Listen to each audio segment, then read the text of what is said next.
Live streaming is on. Live streaming's on. All right, cool. So we'll go ahead and get started. Everybody sees the agenda.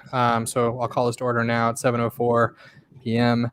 And as for the adoption of the agenda, does anybody have anything they'd like to add? Cool. Not hearing anything. Motion to adopt the agenda. So moved. Second. Thank you. Any opposed? All right. We are adopted. I don't see Stephen Nikela on here, so we will let him. We'll give him some time. He can come on if he wants to, but I guess the big thing, in case he doesn't come on, that you should know for LP National is we have elected a brand new chair, Whitney Bilyeu from LP Texas, who's been on their LNC for quite some time, was elected earlier today. So she will be our interim until we get to Reno. Cool. Anyone have any questions about anything at National that maybe I could hunt down for you? Or no? Cool. All right. We will move right along then to the old business, which is the ballot access lawsuit. Still no updates. I have asked our lawyer what the deal is. He's not sure either. So we're just sort of in a holding pattern there. But does anyone have any questions about the lawsuit? I mean, there's not really been anything happening. So as far as candidates concerned, trying to move forward, what should be reasonable expectations for them I think to prep? I mean, I think you've been around long enough to know that you should prep for 20,000 signatures, because worst case scenario, they're not going to touch it. But that is a scenario. So, any other questions? Oh, okay, cool. We will move right on along then. To the new business, we have another vacant executive committee seat. I announced it on our Basecamp that Thomas Nichols has resigned. He actually resigned last month. But I had some other business with him that I had to figure out before I announced it, and we figured that out. So I think there was I ignored the nomination that was happening on Basecamp, but because I figured it was better done here. Angela, who is not here though, nominated Jared Bell, who was also nominated for the last vacant position. I'll open the floor to nominations. Jared Bell is not nominated right now. So I'll nominate Jared then. Okay, cool. I'll second. That's what I was looking for. Second. Okay, cool. Any other nominations to fill that vacancy? Cool. Hearing none, we will go ahead and close nominations. And we will just do, does anyone oppose Jared Bell filling that vacancy? Cool. Hearing none, we will congratulate Jared Bell. Thanks. Hey, Jared. Welcome. Oh, Congratulations. He just, as soon as I said his name again, as soon as we said he left. Shoot, I'm not supposed to be here. Now you are. I hope he comes back because he's on the agenda later on. So, okay, cool. I love moving along. We're going at a pretty good clip, which is nice. Danny is up next with affiliate support stuff. Yes, I'm excited to present that we have received an application for affiliation from Libertarian Party of DeKalb County. Everything is in order. Their officers are members. We have bylaws and application, and this would be that with this new affiliate, we would then have county level affiliates to cover Cobb, DeKalb, and Fulton, not just inside the perimeter in city of Atlanta, but this would leave LP Atlanta free to focus on city of Atlanta, and these other affiliates to focus on their respective counties. So I would like to make a motion to approve the affiliation of the Libertarian Party of DeKalb County. Great. Do I hear a second? Second. All right. Oh, Garrett, you're echoing quite a bit. All right.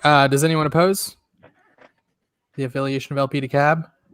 Cool. They went away when I first jumped on board, so it's cool to see them come back. So congratulations, LP DeKalb. You're official. And we'll have a copy of their affiliation archive somewhere. Of their what? The paperwork that they typically file with their officers and everything. So we have a copy of that for Yeah. Danny got all that together. He doesn't bring things here. Usually we post it though in Basecamp. We might have missed it on this one, but all that paperwork is in order. Can you tell us Yeah. the names of their officers? Danny, do you have those on hand? One moment, I can tell you. Let's see. DeKalb.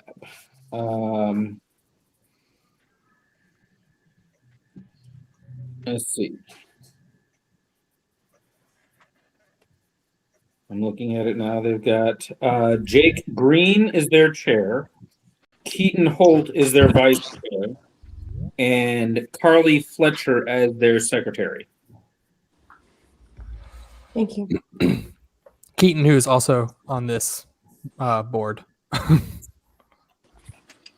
So, all right, any other questions about that? All right, cool. Hearing none, we will move right along. Did Jared come back? Jared, if you want to go ahead and talk about the convention locations. Yeah. So, Ryan, you do have a hold of the PDF, right? I posted that PDF internally to the XCOM early. Okay. It was earlier today, so I don't necessarily know if I want to put that out on the. I mean, we can stop streaming if we want to, but I don't necessarily want to stream that publicly just because it's details. Yeah. Okay, that's fine. So I guess what's the level of detail we can go to kind of have an educated opinion? I don't know. All that stuff's public anyway, really. I think maybe just like the location and the just go for it, man. Yeah. Just go for it. Okay, so we've got 4 locations, and if you guys have taken a look, 2 of them are in Gainesville, and then one of them is in Gwinnett, and then we've got one in Augusta. So we were talking in the convention committee right before this meeting. Gwinnett just got $4,000 added to it for bare bones AV. So yeah, I'm a little bit miffed, a little bit frustrated. So I think we're going to skip on that. But the other 3 seem to be decent options. And we kind of looked at it and thought that the Augusta one is a good one. Obviously, it's in Augusta, so that's something to think about on the XCOM side is, are we doing that? Do we want to have that? Do we have transportation and everything? But the venue, Enterprise Mill, is a fantastic venue. It's got a pretty decent price, and Augusta is just a really cool place in general. So those are some good pieces of it. It's probably I'd say it's the mid-range. And then Gainesville Civic Center would be our lower range where it has everything we need for a cheaper price and has maybe not the most tech-savvy staff and maybe not the most responsive staff, but it'll get us done. It's still an okay venue, and it's nice. And then Ramsey Conference Center would be our high end. It's at Lanier Tech in Gainesville, and I would say it's kind of our high end. It's got really nice convertible rooms. where, you know, you can break it apart for the one whole room, or you can separate it out into breakout rooms, kind of like I was thinking we would want to do this year for breakouts like crypto or starting a business or having an affiliate or having good communication. All three have that capability to some extent, or you know, more or less. So kind of wanted to give those options to everybody and see if we could you know, get feedback if anybody has it, but kind of at some point get a vote from you guys on it. Well, before we can vote, can you tell us what would differentiate them? I mean, you said one's a little nicer, but that doesn't give me a lot of information to vote on. Is there a reason that you would choose one over the other? So the key points, I guess, would be the staff, which is kind of a thing for me, I guess, on my side. I would choose either Enterprise Mills or Ramsey. If we want to go for a cheap option that gets us everything we need, I would go with Gainesville Civic Center. And we can, you know, pull up Google Maps and we can kind of see what's at these venues, what they look like. Well, when you say a cheap option that gets us what we need, what would we be sacrificing? If we get everything we need, what are we giving up? You're giving up the attentiveness of the staff and the ability to like get more than what you're specifically asking for. So like AV equipment would probably be on our own with Gainesville Civic Center. They might have house equipment, and they probably do, but there's going to be some workarounds that we'd probably have to make. So that sounds to me like it doesn't actually give us everything we need. I mean, yeah. I mean, it's like bare bones, what we need.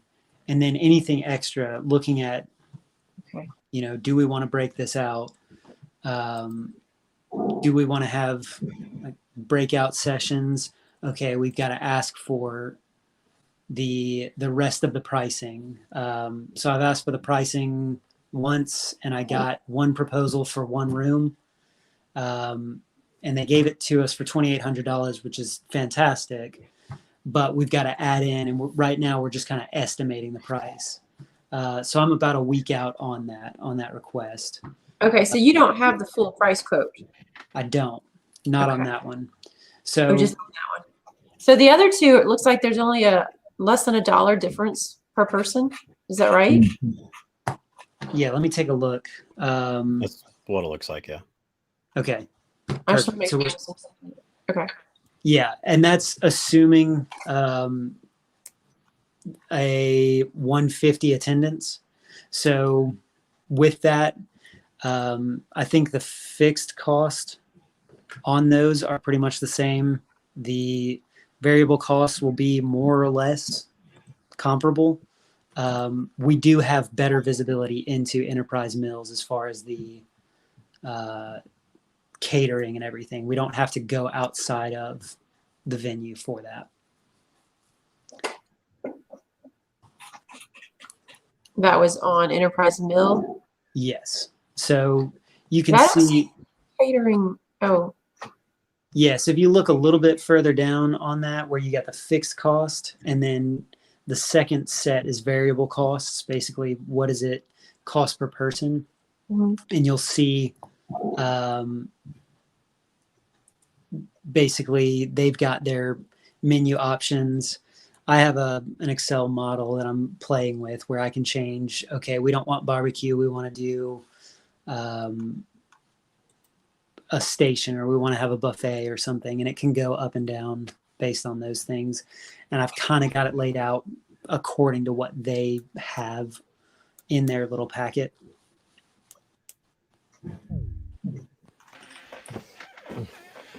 Okay, And we so don't get a discount at the venue if we use the catering there, or is that just outside catering brought into the venue? It is their own catering. I don't think they're giving a discount on it. They just kind of like, this is the price and here's what we can do with it. So it's kind of just pick what you want. They're more of a wedding venue, honestly. So they have like a full one day. If you want to do this, and this, we'll give you X price. Like $3,400 was their one day price. So what I did, and this is kind of a all in, saying we don't get any negotiation with them. It's going to be that, I think it was $7,500 we're looking at. Sorry, y'all, my computer just crashed. I was trying really hard to get in. But we could probably, if we said we're going to take your whole weekend, we can get a discount on that side of it, I think. It sounds to me like you still have some questions to answer. I mean, Yeah. are we really at a point where we Well, I thought that was, excuse me, I thought that was part of where you were going at the very beginning, is trying to get information from us on what you need to do in order to get to a vote. Is that correct? Yeah, I'm trying to get feedback from you guys. You know, we have prices. I know we're a little bit over what we were allotted, and kind of trying to get from you guys, what do you need from me to make this happen? Something we can vote on and all agree. So you need some feedback from us on that.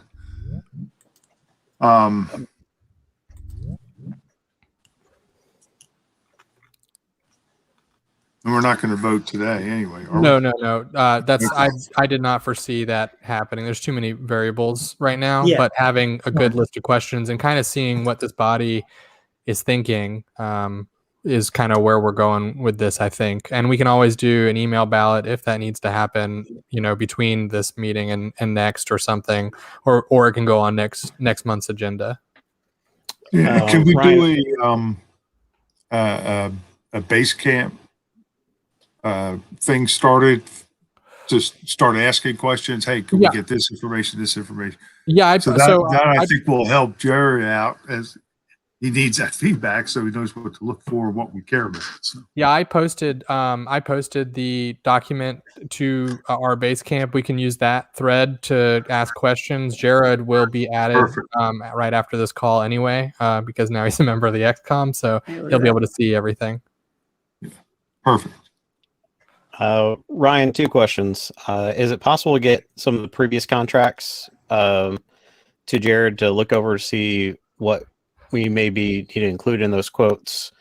And two, if I'm not mistaken, as long as they're under budget, the kind of that committee does choose the venue and takes care of that, correct? We would still need to pick the location, and I think the venue, it's like sort of they all go hand in hand, right? If we don't have a venue in wherever, then it would be pretty absurd of this body to pick, you know, wherever that doesn't have a venue. So, you know, the thing that I tasked the convention committee with was getting some options on the table so that we could select, but it is up to this body to select the location. You guys could go totally off base and not select something that, you know, the convention team has been working on, but I would encourage you not to. And as far as those contracts go, I can look for them. Nathan, you might actually be better equipped than me to find that information. Since you I have the ones more. I have the ones from the previous when we did Andretti's, because Yeah. I had to sign some of those. But those were bare minimum. But if we can definitely get one of the last two, those are a little bit more comprehensive and probably very similar venues, because the way Andretti's worked, we actually got the room basically for free, except for the additional rooms we had to pay for, Right. because we had their in-house catering and got like game tickets and things like that. Yeah. Jared, did you reach out to the Douglasville group? I did not get a response. Awesome. Yeah. Okay. So I tried twice on it and didn't get anything back. Okay. And did you ever look at Andretti's by any chance? No. Okay. Is that where is that? Marietta. Okay. We've had a couple of conventions there now. And they've always treated us pretty well. The With the downside, Andretti Motorsports, they just opened one in Buford. yeah, the downside is that they have bowling, and that is loud, and Wow. it does definitely permeates the There. The upside, it reached the old budget for the convention, which was, I think, 4,000. yeah. And we Yep. we well under that with that venue. I'm pretty sure the price went up. Yeah, I'm sure it did because all prices went up across the board. Right. But I do like the general look of the quotes that he got. Obviously, they are on the higher than I'm used to, considering the last time I helped plan a convention.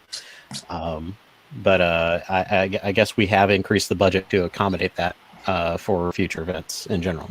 So and just so you know, they've been up across the board because for whatever reason, it's like maybe last year they didn't get enough business and they're trying to make up for it or whatever. But it seems like the venue costs are just up right now. Yeah. So, are there any other concerns from this body on what Jared should? Well, I mean, you have the thread now too, so you don't have to bring it up here if you don't want to. But if you do, he's here for questions. All right, I think we're off the hook. I've got a question. Yeah, I don't know who that is. Mark. I've got a question, Ryan. It's Mark. Yep. So, concern to Jared and the committee is the estimation of 150 attendance. That's high, because I don't think we've ever had an attendance that high, at least not in my experience. So the question is, do we think I we can hope make we that make it. happen? The question is, what is? Yeah, I'm off compulsion because I've never known that LP should have an attendance that high.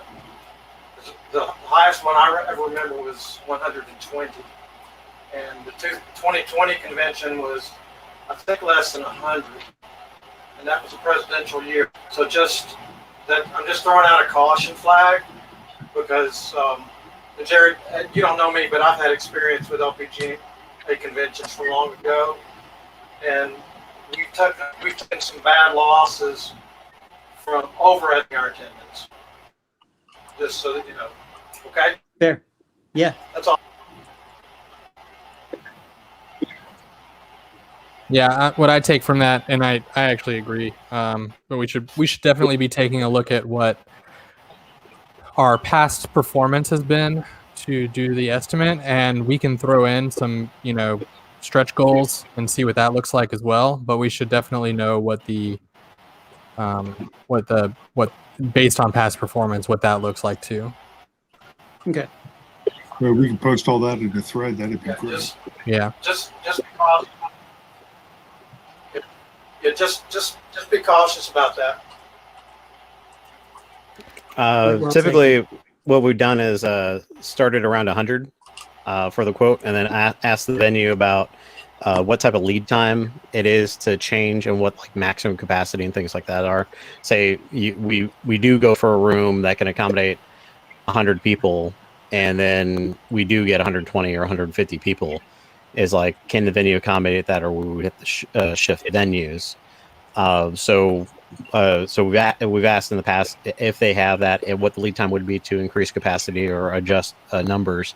And usually our ticket sales within the first few months towards the end of the year usually help indicate that what it's going to be at, because we do have a particularly walk-ins. And so this being a off year, our attendance will be probably on the lower side. So I would expect maybe 80 people, and it also depends on where the venue is located at, because that does deter some people from showing up.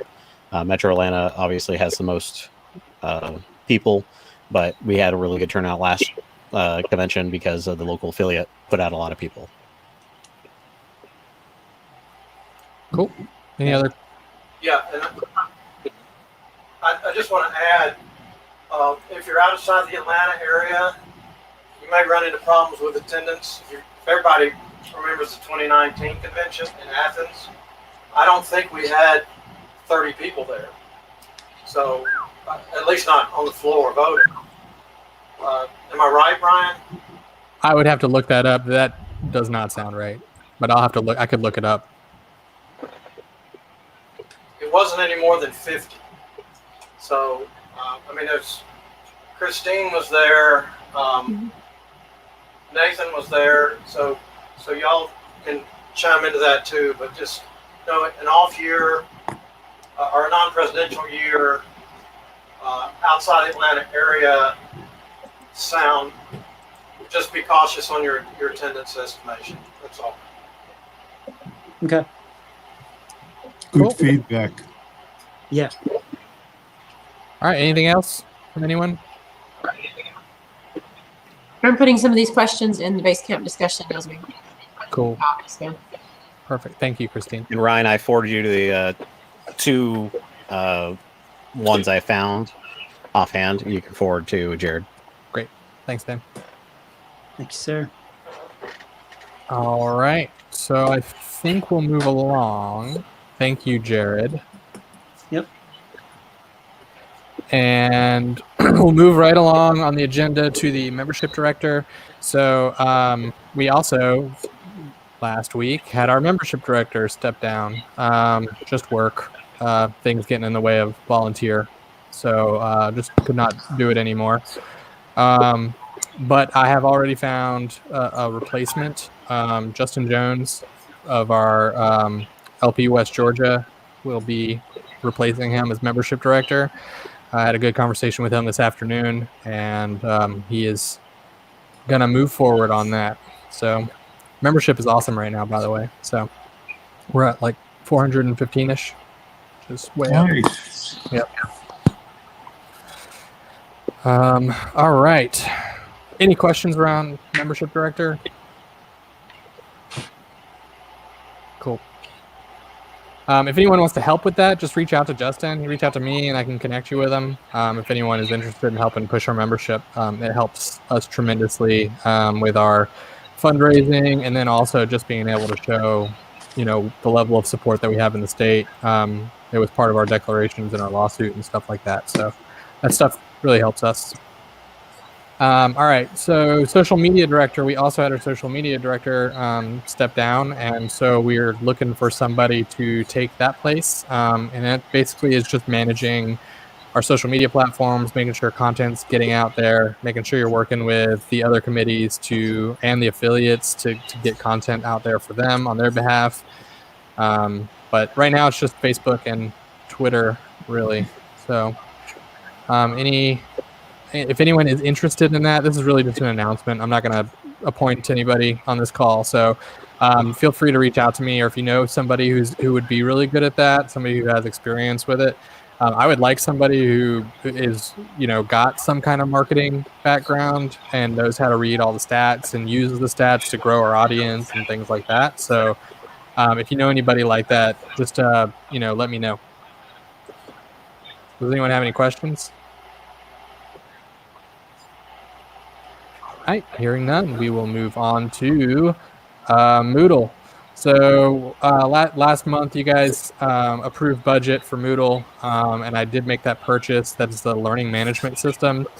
We want to use that to onboard people into our organization, be volunteers, or Danny has already set up a great course on how to become an affiliate and what to do if you are an affiliate, just kind of a crash course. And so we want to be able to create some more lessons like that. I want to put some campaign training materials in it. I want to put in some, how to table, how to do how to do some of the stuff that we want to see people do. So if anyone has any ideas for courses or for like tracks that, should be in there that we may want to onboard people, also let me know. So this is all just let me know stuff. We don't have to flesh it out on this call, but let me know. Does anyone have any questions about any of that? how do we access that? Is that on the website that are those No. courses available on the website? We have to manually add you if you want to be added to it. So the way that it works is there's only 50 concurrent users available at any given time. So we will have to like recycle those basically. We onboard somebody, and then if they're not doing any training, then we would just basically deactivate their user. And then if they wanted to do some more training, we could reactivate. So maybe we advertise, what kind of trainings we have, so people can let us know, so that we can start doing some of that stuff. But that process is not fleshed out totally yet. Okay. Yep.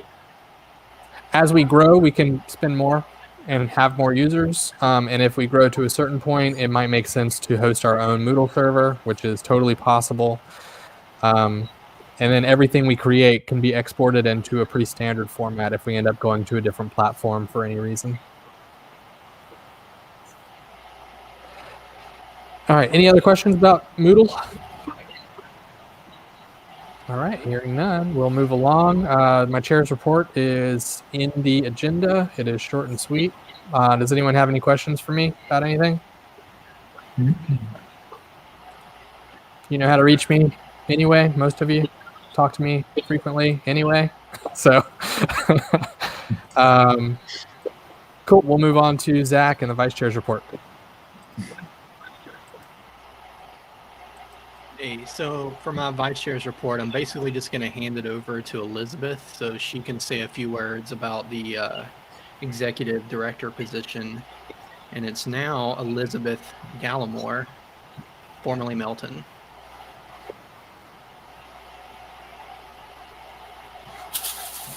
So Zach wanted me just to introduce myself. I know that I've worked extensively with some of you in the past, but some of you don't know me. And I am currently the chair of the Libertarian Party of the Chattahoochee Valley. One of the first things that I did was to work with Ted on his gubernatorial campaign. And I have also served on various committees, the executive committee in the past. And last year I ran for Public Service Commission. And so part of the strategy that I want to bring to this position is I am a professional writer, and I want to rely upon those strengths in fleshing out this role. So I want to target current libertarians who maybe have lapsed in their membership and encourage them to be more supportive financially, also of their time and treasure. But I also would like to encourage new people and reach out to new people who don't even realize that they are libertarians, but they are. And I think that we are at a crucial point right now where I have a lot of connections across a lot of various roles, like with homeschooling groups, different progressive groups that I've worked with on cash bail reform and other initiatives here. And I see a common thread that people are really fed up and really don't like the direction in which we're going. And I just see an opportunity here to educate them on what it means to be a libertarian and show them that the different ways that we have in common. So I want to also reach out to businesses, because I think if there's one entity that has suffered over the past couple of years, it's small businesses. And to the corporate giants are what support the Republicans and Democrats, but I think that we can be the party of small businesses and let them know that we will be the ones to represent them. And I think that it'll be easy to garner their support in that area. And I also would like to host some regional events. In Columbus, we have the largest cigar lounge in the Southeast, and we were already planning to have an event there. And I think that I would like to just expand upon that and make it more of a regional event and a fundraising opportunity. and just have that as sort of a kickoff event and see how that goes. Now, all of this said, since the writing approach is going to be a lot of what I'm going to bring to this, and since learning that we don't have currently a social media person, I'm thinking that it might just make sense for me to step into that role as well.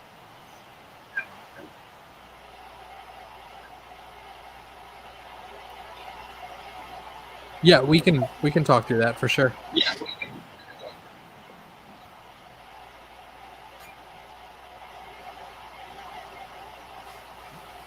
Yay! Is that good? Okay, cool. I wasn't sure. Yeah, I mean, it was good. Sorry, Well that's- said, and that's all. everything will be consolidated, and that's a good thing. It's well thought out. Great. Thank you. It's how I approached the position too, and I did really well. And I hope you great success as well. Thank you. Zach, do you have anything else? Nope, that was it. If anybody has any questions for me, feel free to shoot them over afterwards or let me know now, whichever. Cool. Hearing none, we'll move right on along. Thanks, guys. Next up is Amber with Secretary's report, but I don't think she has anything. Am I right? Correct. Cool. All right. Any questions for the Secretary? Hearing none, we will move right along to Pamela and the Treasurer's report.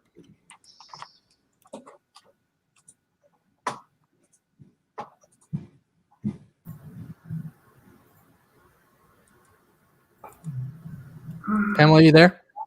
Working on it. Yep, you're good. You got it? Can you hear me? Yep. Yeah, okay.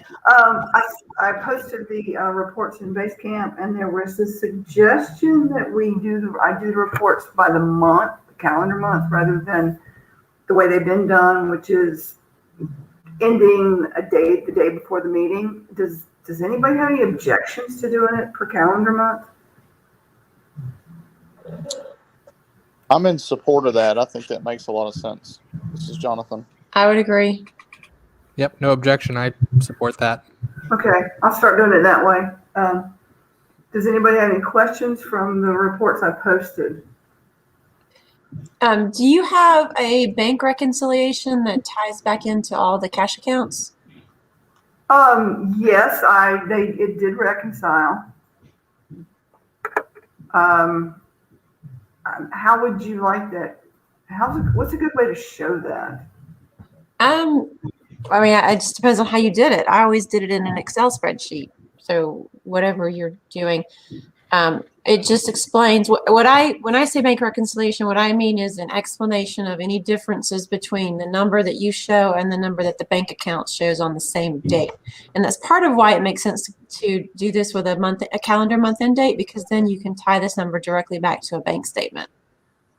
Right. Well, the number I end up with actually ends up being exactly the same. So it does reconcile. Okay, so my question there is it the same because you're downloading transactions from the bank? Yes. Okay. So how do we know that those are all the transactions if we're not comparing it to an outside source? I don't understand your question. Okay, so my question is, we should have a list of our transactions, the transactions that we have initiated or that we're aware of. Like in your personal account, you know how many checks you've written. And then when you reconcile to what your bank says you have, you're comparing what the bank says to your own personal list that you're maintaining and identifying any differences. That's how you can catch errors. And if we're not doing that, I'm asking, how are we catching and accounting for the possibility of any errors? Well, I'm using QuickBooks to keep track of everything. But I mean, and I'm pulling information from Authorize and Anadot. Okay. Also, and then checking with all the bank transactions. But Okay. So Jack Aiken is saying that QuickBooks should have a reconciliation report built in. That maybe if you produce that as well as the other documents, that might just help solve this. Whatever. That might be what we're looking for. If you're doing it in QuickBooks, yes. Yeah. That would probably provide the answer. Yep. But the second question that came up was when she said the numbers were identical, that raises the issue. Well, do we have an outside source or are we solely relying on the bank to provide us the information? In which case there's no point in reconciling to the bank because that would be our primary source.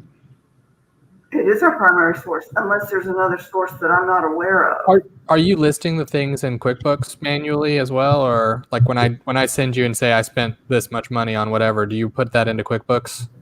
Yes. Okay, so that there is a separate source as well in QuickBooks, and that's probably where the reconciliation's happening. Right.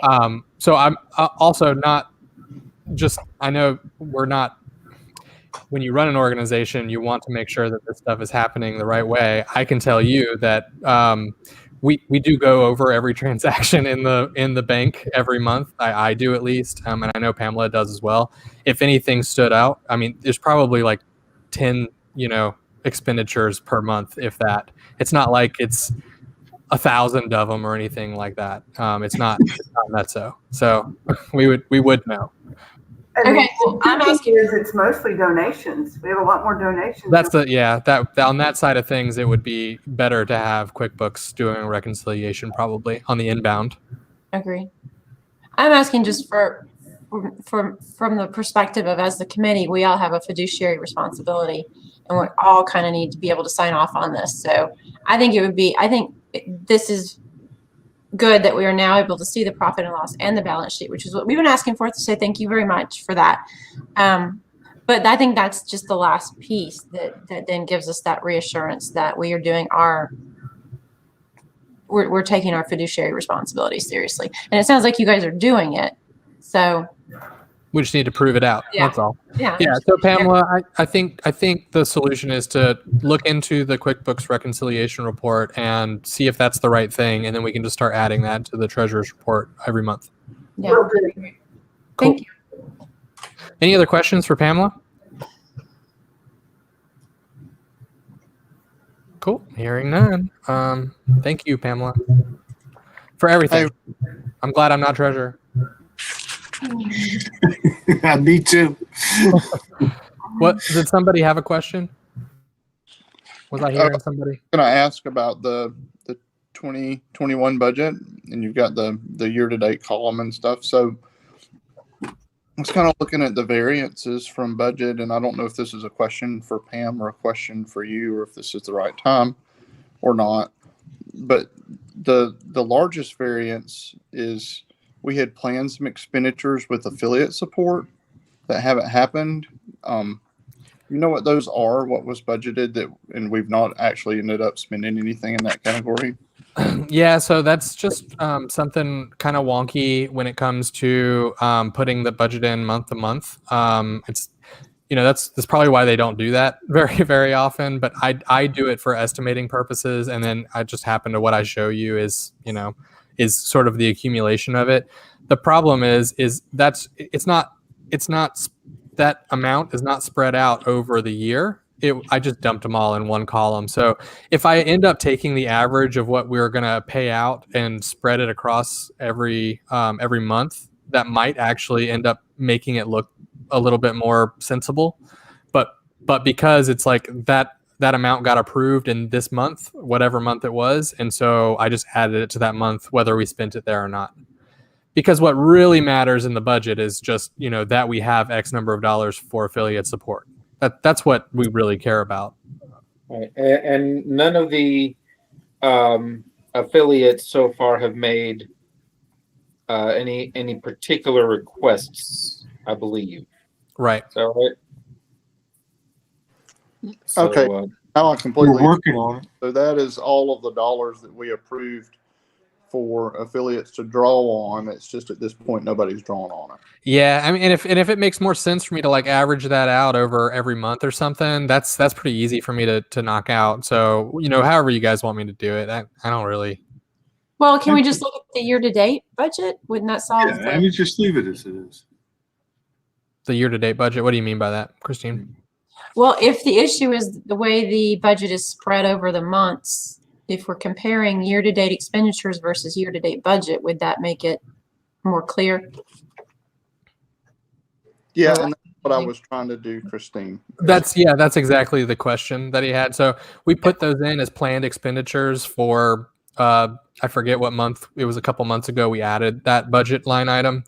And then when we approved affiliates, I just stuck them in that month, whatever the amount was. And so when it was Fulton County is our largest membership by far. So they were like $700 or something.